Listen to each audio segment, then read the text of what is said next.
Rooftop solar is in a pickle. Years of expansion and excessive financial leverage have brought the industry to the brink, very much akin to the subprime mortgage crisis of 2008. So, what exactly is going on and how do we extricate ourselves out of this mess? Let me take you on a solar trip. The last 10 years have seen a transformation in rooftop solar. A decade ago, if someone was knocking on your door, they were there to sell you solar panels. Nowadays, they're probably selling you a financial product, likely a solar lease or a solar loan. Very few companies are offering you physical solar panels. The big difference from back then and now is that you, the customer, were earlier paying for your solar panels, whereas today, most new solar panels are being paid for by a finance company. And you, the customer, you pay the finance company over the next 25 years. Kind of like a mortgage. Today, this third-party owned leased solar accounts for around 70% of all residential installations. The number of people who are actually putting in cash and physically buying their panels way down. So as a result, the rooftop solar landscape is dominated by a few large players and a very long tail of very small local solar installers. Now, the big players, they fall into two buckets. There are the solar installation companies, and the biggest ones are Sunrun, Titan, Freedom Solar, Tesla Energy, and a handful more. The second bucket of big players are the financing companies, the ones who arrange money from Wall Street to flow into solar and keep the rooftop solar installation companies busy installing a gazillion solar systems. The big financial players are Sunnova, Goodleap, Sungage, and Mosaic. There are a couple more. The third bucket are the small, local, and regional solar installers. Now, all the solar installation companies, big or small, they work with these finance companies to offer their customers solar leases and loans underwritten by these big finance players.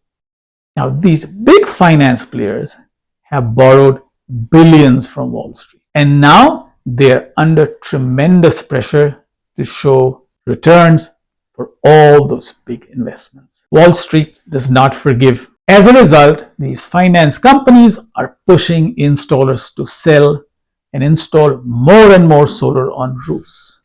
Now, this push for solar is a very good development. Our planet really needs to drop our complete reliance on fossil fuels and move to solar and wind power. However, there's been an unintended consequence to this race to get our rooftops covered by solar panels. The finance companies have put us into a pickle. Meet Mary Ann Jones. She's 83 years old.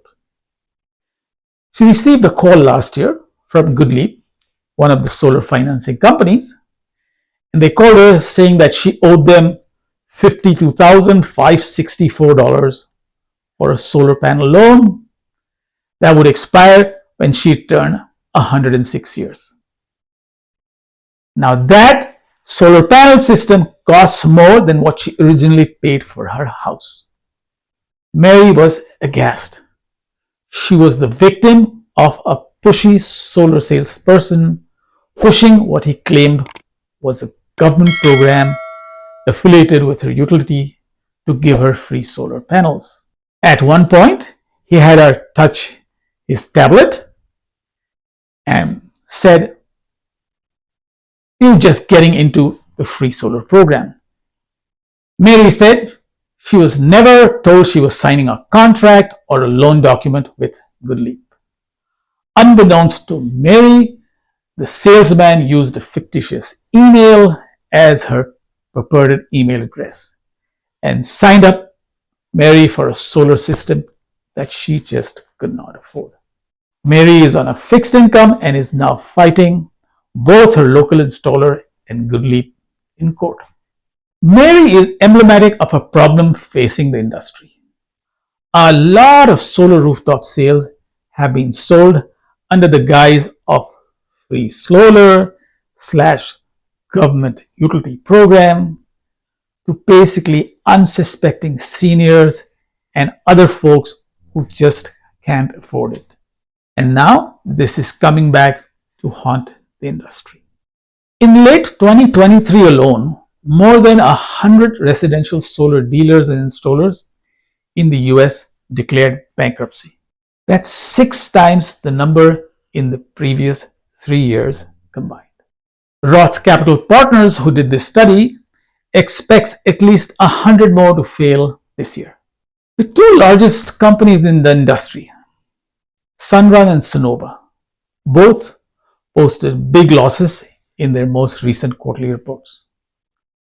And their shares are down 86 and 81% respectively. Of course, this is from their peaks in January of 2021. Now, this isn't because of some economy-wide trend. Over the same period, the S&P 500 has grown over 26%. Sunnova is also under the microscope for having received a $3 billion guarantee from the Department of Energy, and it's also facing numerous complaints about troubling sales practices that targeted low income and basically folks who are elderly and own homes. Another giant, SunPower, saw its shares plunge 41% on December the 18th, after it said it would not be able to continue to operate because of debt issues. Sunlight Financial, a big player in the solar finance space, filed for Chapter 11 bankruptcy in October of 23. It also faces a lawsuit alleging that the company made false and misleading statements about its financial well-being. These looming financial problems could topple the residential solar industry at a time when solar is supposed to be saving the world.